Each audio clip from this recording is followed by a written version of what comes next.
오늘 이 시간에는 출애굽기 31장 14절을 중심으로 해서 경건 생활을 방해하는 것들이란 제의 말씀을 상고하는 것에 은혜 받기를 원합니다.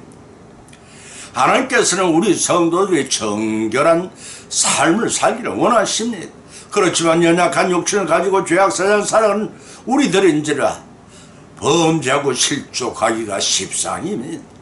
이는 먹물과 항상 가까이 있으며 언젠가는 묻게 마련이듯이 택함을 받은 자들이 죄악 세상 속에서 건신한 삶을 살지 않는다면 다 더럽혀질 수밖에 없습니다. 문제는 이러한 죄악 생활을 하면서 그것이 하나님 앞에 나아가 경건 생활을 하는데 방해가 된다는 사실을 대수롭게 여기지 않는 데 있다고 하겠습니다.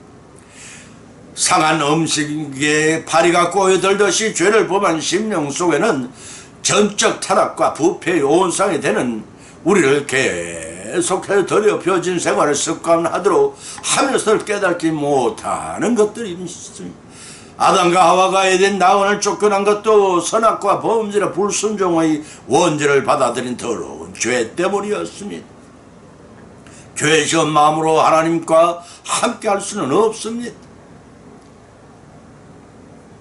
때문에 그들이 죄인의 몸인 줄도 모르고 계속해서 죄를 범하는 생활을 계속할 것이고 죄로 인한 오염의 확산을 방지하기 위해 낙원에서 축전하였던 것입니다. 죄는 하나님과의 성도 사이를 가로막는 차단막인 것입니다. 그것을 제거하기 위해서 독생 성자 예수님께서는 사람의 몸을 입고 이 땅에 오셔서 화목제물이 되셨고 하나님과 사람 사이의 원수된 담을 헐어버리심으로써 화평케 하셨고 차단막을 제거해 주었습니다. 그것이 곧 십자가의 죽으심이요 그것이 십자가의 도입니다. 때문에 정결한 몸이 아니고서는 가까이 나갈 수가 없고 더러우신 몸을 가지고는 회개 없는 상태로 주 안에 믿음 생활을 계속할 수도 없습니다. 이와 같이 하나님의 섬기는 성도들이 갖추어야 할 제일 첫 번째 일은 성결입니다. 성경이 가르치면 하나님이 거룩한 너희도 거룩하라는 것입니다. 더럽혀진 몸을 가지고 경건 생활을 할 수는 없습니다. 우리 성도들이 경건 생활을 하는데 쉽게 더럽힐 수 있는 것들이 있습니다. 오늘은 그러한 것들이 무엇인가를 성경 말씀에 발췌하여 본문으로 삼고 상고하는 가운데 성령님의 감동, 감화, 역사하심에 힘입어 빛의 은혜 받고 우리의 일생 생활 가운데서 실천하시기를 복을 받으시기를 예수님의 이름으로 간절히 축원을 드립니다. 첫째는 안식일에 관한 겁니다. 본문의 말씀 출애굽기 31장 14절을 쳐다보면 기록하기를 너희는 안식일을 지킬지니 이는 너희에게 성일이 됨이라. 물론 그날을 더럽히는 자는 죽일지며 무릇 그날에 일하는 자는 백성 중에서 그 생명에 끊어지리라 하고까지 하셨습니다. 이사야서 56장 2절 6절에서는 안식일을 지켜 더럽히지 아니하며 그 손을 검하여 모든 악을 행치 아니하여 하나니 이같이 굳이 하지 않는 자는 자의 인생은 복이 있느니라. 또 여호와께서 연합하여 섬기는 나의 여호와를 이름을 사랑하며 나의 종이 되며 안식일을 지켜 더럽히지 아니하며 나의 언약을 굳게 지키는 이방인마다 내가 그를 나의 성산으로 인도하여 기도하는 내 집에서 그들을 기쁘게 할 것이며 그들의 번제의 희생은 나의 단에서 기쁘게 받게 되리니 이는 내 집은 마음에 기도하는 집이라 일컬음이 될 것이라. 그도 발표였습니다. 안식일을 더럽히지 말고 거룩하게 지키라는 말씀입니다. 사랑하는 성도 여러분, 여러분은 안식일 곧 오늘날 주일을 거룩하고 지키고 계십니까? 주님의 날이여 한 주간을 시작하는 주일에 교회에 나와 진정으로 우리를 거룩하게 하시는 하나님을 바르게 섬기는 생활을 하시는지요? 행여나 안식일의 참 의미를 잊어버리고 방황하는 생활을 하고 있는 것은 아닌지 한 번쯤 돌이켜보시기 바랍니다.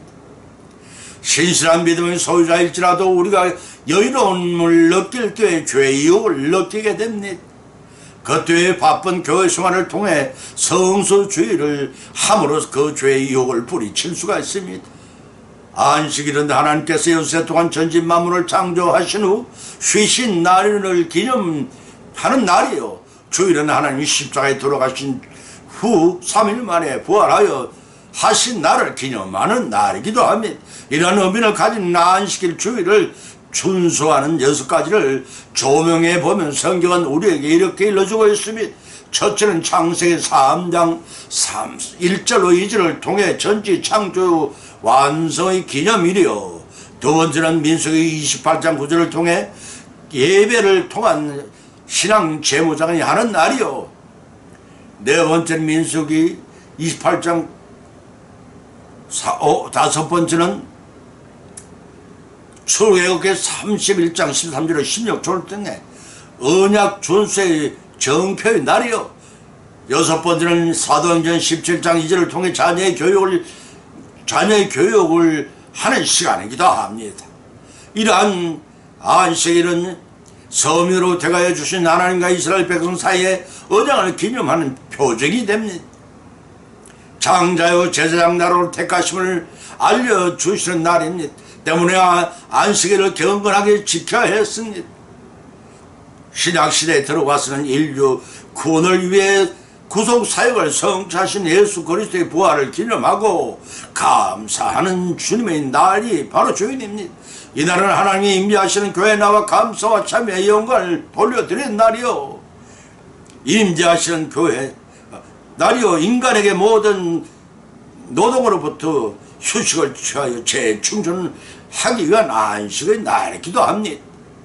높은 산을 넘어 여행을 하던 한 여행객이 어느 산장에 묵게 되었습니다. 그곳에 무거운 보따리를 들고 여행하는 자들을 위해 짐을 실어다 주는 당나귀가 2마리 있었는데 무척이나 대조적이었습니다. 한 마리는 털에 반질반질한 윤기가 흘렀고 다리에 튼튼한 힘이 있어 보였습니다. 다른 한 마리는 파리해 보였고 금방이라도 쓰러질 듯이 지쳐 있었습니다. 여행가는 이토록 판이하게 다른 2마리 당나귀를 이상하게 여겨 그 사유를 산장 주인에게 물어보았습니다. 2마리의 당나귀에게 이렇게 서로 다른 점이 무엇입니까? 예, 2마리의 나귀 주인이 다르답니다. 이쪽에 윤기가 나는 당나귀 주인은 한 줄에 여세 동안 덩집을 실은 산으로 올려보내지만 반드시 7째 날에 당나귀를 쉬게 하더군요. 그날에 당나귀의 털도 다듬어주고 발에 굽도 봐주고 먹이도 신경을 써서 당나귀가 편히 쉴 수 있도록 하더군요. 그런데 빌어먹은 그 같은 이 초라한 당나귀는 주인이 조금 더 쉴 틈을 주지 않고 7일 동안을 하루도 쉬지 않고 부려먹었습니다. 아무리 말 못하는 짐승이지만 너무 심한 것 같아서 참으로 안 됐던군요. 한날 나귀에게 불과한 짐승이지만 7일 중 하루의 안식은 필요합니다. 그대로 일만 계속하던 그로 인한 피로해 죽기가 십상입니다. 하물며 사람이겠습니까? 하나님이 미련한 인생을 불쌍히 여기사 선민들에게 안식일을 곧 오늘의 주님의 날에 하나님 앞에 나와 예배를 드리도록 명함으로써 안식케 하신 것입니다. 출애굽기 31장 15절로 17절은 기록하기를 여세 동안 일할 것이나 제7일은 헌 안식일이니 여호와께 거룩한 것이라 무릇 안식일에는 일하는 자는 반드시 죽일지니 이같이 이스라엘 자손이 안식일을 지켜 그것으로 대대로 영원한 언약을 삼을 것이니 이는 나와 이스라엘 자손 사이 영원한 표적이며 나 여호와가 여세 동안의 천지를 창조하고 제7일에 쉬어 평안하였습니다 하고 밝혀놓고 있습니다. 이러한 규정의 안식일을 신앙계에서는 인류 구속 사역을 십자가를 통해 성취하시고 부활하신 첫날을 감사하며 기념하는 주일로 바뀐 것입니다. 때문에 성소주일을 하는 이유가 바로 여기 있는 것입니다. 그런데 오늘날 살아가는 성도들 중에 나쪽 성소주일의 의미를 잃은 채 주일을 자기 자신의 육신적인 욕망을 위해 취미 생활이나 육신의 쾌락을 위해 사용하여 더럽히니까 의외로 많다는 것입니다. 요새 동안은 건강 좋으시고 열심히 일하여 높은 소득을 취하여 평안한 생활을 하게 하시는 하나님의 은혜를 망각한 배은망덕한 행위라고 할 것입니다. 성경은 분명히 가르치기를 심은 대로 거두게 하신다 하고 밝히고 있습니다. 이를 명심하시고 삼가 성소주의를 하면 복을 받으시며 받으실 망정 저주를 받는 어리석은 자가 우리 가운데 한 사람도 나오지 않기를 예수님의 이름으로 간절히 축원을 드립니다. 두 번째는 자기 자신이라고 했습니다. 레위기에서 11장 44절로 47절을 찾아보니 기록하기를 나 여호와 너희 하나님이라 내가 거룩하니 너희도 몸을 구별하여 거룩하게 하고 땅에 기름 바 기어 다니는 것으로 인하여 스스로 더럽히지 말라. 나는 너희의 하나님이 되려고 너희 이를 애굽 땅에서 인도하여 낸 여호와라. 내가 거룩하니 너희도 거룩할지어다. 이는 짐승과 새와 물에서 움직이는 모든 생물과 땅이 기는 모든 기어 다니는 것에 대한 규례니 부정하고 정한 것과 먹을 생물과 먹지 못할 생물을 분별하는 것이니라고 마가복음 7장 15절에서도 밝혀놓고 있습니다. 사람과 짐승이 다른 특징은 사람은 의사를 소통할 수 있는 말을 할 줄 알고 생각을 하며 감정을 표출을 하지만 짐승은 말과 생각과 감정을 표현하거나 표출하지를 못하는 데 있다고 하겠습니다. 여기에다가 또 한 가지를 더하여 말하는데 그것은 사람은 깨끗한 삶을 구비하여 살아가는데 반하여서 짐승은 더러운 환경에서도 그것을 깨닫지 못하고 살아갑니다. 독일의 어느 유명한 조각가 다네크라는 신실한 그리스찬은 오랫동안 꿈꿔오던 예수님을 조각하기로 마음먹고 작업에 들어갔습니다. 4년여라는 오랜 시일이 지난 후 작품을 완성한 다네크는 자신의 작품에 대한 평가를 들어보기 위해 주일날 주일학교 한 학생을 부르다가 이렇게 물어보았습니다. 얘야, 이 조각의 얼굴이 누군지 알아보겠니? 글쎄요, 잘 모르겠는데요. 너무나 감탄한 대답에 실망한 조각가는 곧바로 수정 작업에 들어갔습니다. 그러나 이제 2년 후에 다시 작품을 마친 그는 2년 전에 그 주일학교 학생을 불러다 다시 물어봤습니다. 얘야, 이분은 누구신 것 같으니? 초전심적으로 아이 얼굴을 쳐다보았더니 그래요, 꼭 닮았군요. 이분은 예수님이시여라고 감탄하는 것이었습니다. 조각가는 겉으로 사모하는 거룩하신 예수님의 상을 조각했다는 사실에 너무 기뻤습니다. 이 소식은 사업시간에 퍼져나갔고 마침내 프랑스 당국에서 미어의 여신 비너스 상을 조각할 것을 부탁해 왔습니다. 물론 엄청난 작업비도 함께 말입니다. 그러나 조각가 다네크는 단 한마디로 거절해버리고 말았습니다. 그 이유는 나는 거룩하신 예수님의 상을 조각한 사람입니다. 어찌 내 손으로 이방의 더러운 신을 조각할 수 있겠습니까? 그런 진실은 무엇이 거룩한 것인지를 알고 있었으니 거룩하신 분의 백성이 된 자신이 처신을 어떻게 해야 할지를 또 잘 아는 사람이었습니다. 사랑하는 성도 여러분, 진정 하나님 뜻에 합당 거룩한 백성이라 생각하시는지요? 하나님께서 우리 성도를 80억 인구 중에서 택하여 선진한 삶을 구별되게 살라고 하시는 것은 영생복을 누리게 하시고자 하는 것을 여러분은 아십니까? 요한일서 4장 9절에서 기록하기를 하나님의 사랑이 우리에게 이렇게 나타난 바 되었으니 하나님은 자기의 독생자를 세상에 보내신 자로 말미암아 우리를 살리려 하심이라고 하셨고, 요한복음 3장 16절에서 예수님께 친히 말씀하시기를 하나님이 세상을 사랑하사 독생자를 주셨으니 이는 저를 믿는 자마다 멸망치 않고 영생을 얻게 하려 하심이라고 밝히셨습니다. 또 신명기 14장 2절에서는 너는 하나님은 여호와의 성민이니라. 여호와께서 지상 만민 중에 너를 택하여 자기 기반의 백성을 삼으셨느니라 하신 말씀은 성결해야 할 이유를 밝혀주고 있으며, 특히 사람이 하나님을 섬기는 정결한 삶을 살지 못할 때 베드로 사도는 베드로후서 2장 20에서 비유하기를 참 속담에 이르기를 개가 그 토였던 것에 돌아가고 돼지가 씻었다가 더러운 구덩이 돌아 누웠다 하는 말이 저에게 응하였도다 라고 탄식을 했습니다.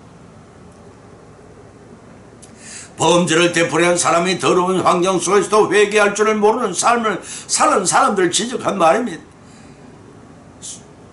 성도 자신을 더럽히는 것은 세상 사람들은 인간답게 깨끗한 삶을 살지 못하는 이들을 가리켜 개의 돼지보다 못한 자라고 욕을 합니다. 성도 자신을 더럽히는 것은 어느 누구도 어떤 환경도 아닙니다. 자기 자신입니다. 이렇게 성도가 거룩해야 하고 경건해야 하는 이유는 본문 말씀 45절에서도 밝히 말씀하시기를 나는 너희 하나님이 되고 너희를 애굽 땅에 인도하여 데려고 너희를 애굽 땅에 인도하는 여호와라. 내가 거룩한 너희도 거룩할 저다 라고 하셨습니다. 때문에 하나님의 백성 된 우리들은 당연히 성결해야 합니다. 그런데 우리들의 삶은 죄악 세상에서 개와 돼지처럼 회개 없는 삶을 통해 자기 자신을 더럽힌다면 어찌 되겠습니까? 불신인 세상 사람들과 구별되어 살아가야 합니다. 하나님의 성민으로서 말씀의 순종의 삶을 통해 언제든지 하나님 앞에 나아가 경배를 드리는 성결한 삶으로서 영생의 복을 받으시기를 예수님의 이름으로 간절히 축원을 드립니다. 세 번째는 하나님의 전에 관했습니다. 레위기서 15장 31절을 찾아보면 기록하기를 너희는 이와 같이 이스라엘 자손을 그 부정에서 떠나게 하여 그들로 그 가운데 있는 내 장막을 더럽히고 그 부정한 중에 죽임을 면하게 할지니라 고 하였습니다. 시편 74편 7절에서도 같은 말씀이 기록되므로 참조하시기 바랍니다. 어린아이들도 때와 장소를 분별하는데 이를 가르지 못한 어른들이 적지 않습니다. 어린아이들도 나쁜 일과 좋은 일을 구분합니다. 그런데 이를 판별하는 능력이 없는 것인지 무시하는 건지 부정하며 혼탁한 세상에서 자신의 판단력과 자신의 힘만 의지하며 살아가는 무지한 어린들이 너무나 많습니다. 문제는 그러한 생활을 분별 없이 살아가는 자들은 하나님의 성전을 더럽힐 수가 있다는 것입니다. 여기서 하나님의 전이란 구약시대의 장막과 오늘날의 교회의 성도 각자의 몸을 가리키던 말이기도 합니다. 따라서 죄를 짓는 것은 곧 하나님의 성전을 더럽히는 것과 같습니다.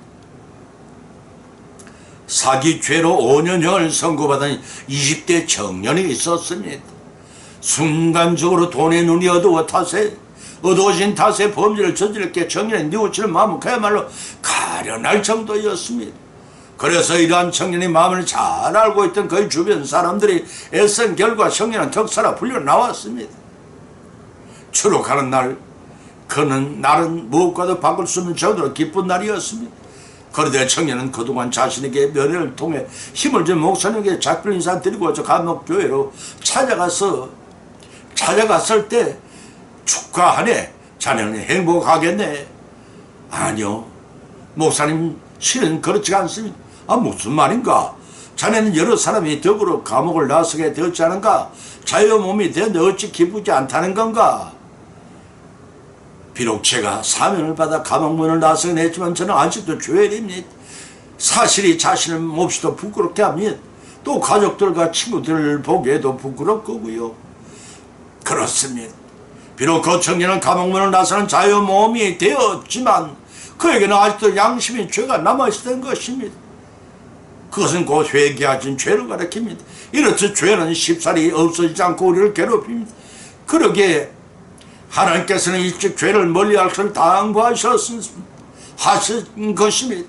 주님을 영접함으로써 과거의 죄를 용서받았지만 선악과 원죄의 뿌리가 나와서 그로 인해 악한 정욕의 우리를 범죄케 만듭니다. 동시에 자범죄를 누적시켜 나감으로써 살아가는 우리들의 악한 삶입니다. 회개하여 정결한 몸을 이름으로써 몸된 하나님의 전을 깨끗이 하고 그러한 정결한 몸으로 교회의 성전에 나와야 거룩하신 하나님의 자녀답게 거룩하고 성결한 삶을 누릴 수가 있는 것입니다. 성전은 죄인들이 모이는 곳이지만 범죄자의 소굴이 아닙니다. 회개의 몸과 마음이 정결한 성도들이 거룩하신 하나님을 만나 뵙고 경배 드리는 곳입니다. 여기서 성도라고 하는 의미는 성서울 성, 물이 도, 하나님 성기는 거룩한 물이라는 것입니다. 본문 말씀은 여인의 유출병에 관한 규례이지만 부정하고 더러운 상태에 관한 경고문의 말씀인 것입니다. 유출이란 여인의 월경과 혈류증 곧 피가 멈추지 않고 계속 흐르는 하혈과 냉증을 가리킵니다. 곧 피가 멈추지 않고 계속 흐르는 하혈, 냉증을 가리키는데 이 부정하고 더러운 것이 어찌 여인병에 국한하겠습니까마는 본문을 통해서 대표적인 언급하고 있는 것입니다. 본문에서 여성의 월경이 일반적인 생리 현상입니다. 부정한 것으로 규정한 것은 생리가 출산의 저주와 관련된 것이라고 창세기 3장 16절에 밝혀있기 때문입니다. 또한 혈류적이 부정하게 여기는 피와 유철이 몸을 파괴하는 이를 의미하는 것으로 고통과 죽음을 상징하고 있기 때문입니다. 때문에 본문에서 부정하고 더러운 몸으로 하나님의 성전을 출입하지 말라는 말씀이 구약시대의 정결 예입니다. 오늘날 죄로 말미암아 마음과 행실에 더럽혀진 상태, 곧 영적으로 부정한 상태로 출석하여 성결한 하나님의 전을 오염시키는 행위를 삼가하라는 것입니다. 하나님께서는 우리의 몸과 마음이 부패하고 더러워져서 그 생명이 끊어져야 함에도 불구하고 그 부정함을 씻어주기 위해 어레로운 준비를 하셨습니다. 그것은 곧 히브리서 9장 21절에서 기록하기를 율법을 쫓아 그의 모든 물건이 피로서 정결케 되나니 피 흘림이 없은즉 사함이 없느니라고 하였으며 요한복음 19장 34절에서도 기록하기를 그 중 한 군병이 창으로 옆구리를 찌르니 그 피와 물이 나오더라고 했고 요한일서 5장 6절에서는 이는 물과 피로 인하신 자니 곧 예수 그리스도의 그리스도시라 물로만 아니요 물과 피로서 임하셨고 정가하시는 이는 성령이 이신이 성령은 진리니라고 밝히고 있습니다. 같은 피지만 원죄를 유전 정가받고 범죄로 더럽힌 인간의 육신에서 나오는 피로서는 우리를 정결할 수가 없습니다. 그러나 무죄무험하신 성자 하나님이신 예수 그리스도께 올려주시는 피는 인간의 죄를 대속하여 주시는 보혈인 것입니다. 십자가에서 죽으시고 3일 만에 부활하신 주님께서는 자범죄를 해결하기 위하여 자신의 흘리신 피를 들고 천국의 하나님 보좌 시온소에 들어가 자신의 피를 뿌리심으로 우리가 회개할 때마다 지은 죄를 사해 주시는 영원한 대제사장으로서의 사죄 원초를 베풀어 주셨던 것입니다. 지금도 그럽니다. 얼마든지 죄악 세상에 살아가기 때문에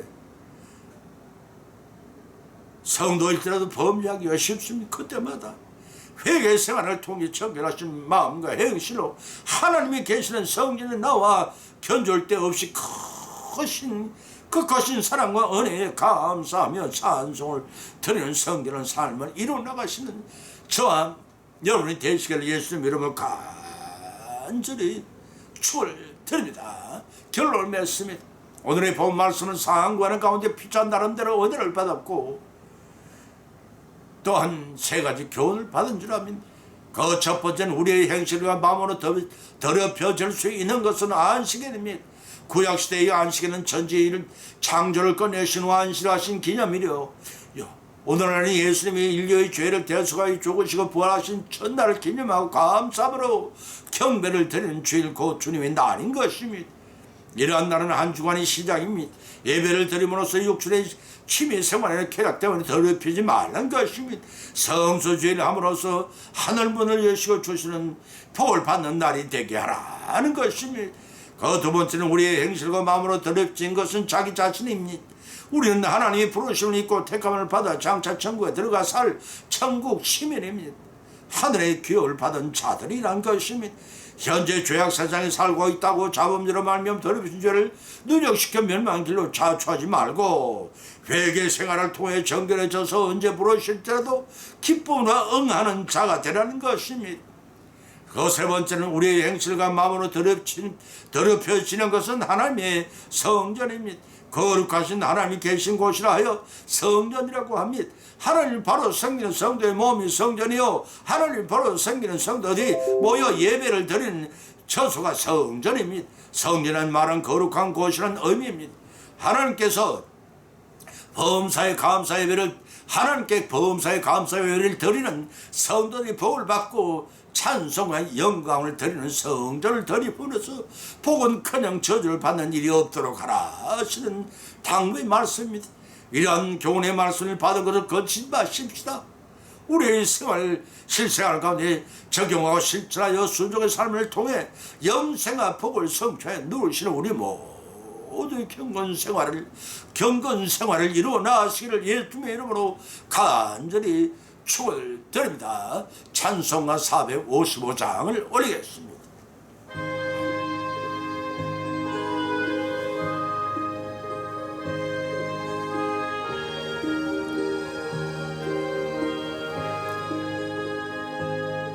주님의 마음을 본받는 자, 그 마음의 평강이 찾아오면 험악한 세상을 이길 힘이 하늘로부터 임함이로다면 주님의 마음 본받아 살면서